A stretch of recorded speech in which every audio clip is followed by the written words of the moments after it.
Welcome back. We are now joined by the Daily Mississippian sports editor, Dylan Rubino. Dylan, how's it going, man? Doing well. How are you?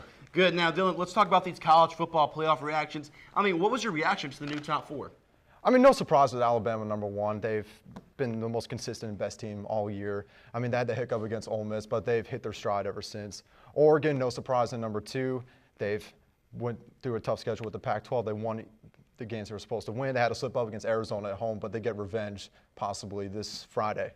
But then the biggest surprise is TCU jumping Florida State. I think that's a big surprise with Florida State going undefeated for a year.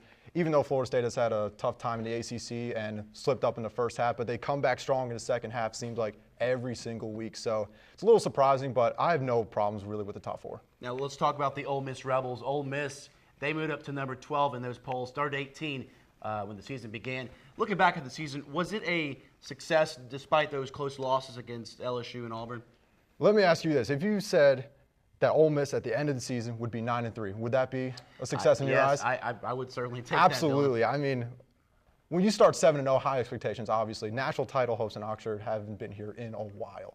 And then you lose 3 straight conference games, and it kind of ruins, it puts a damper on the season. But not in my eyes. This is such a strong season for Ole Miss, especially beating the now the #1 team in the country and the #4 team in the country. It's huge.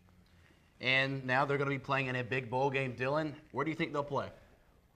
Like before, I think everyone's expecting the Cotton Bowl. I think the Cotton Bowl it would be a great opportunity for the exposure for the University of Mississippi and for the Ole Miss Rebels to play in AT&T Stadium in Dallas, Texas.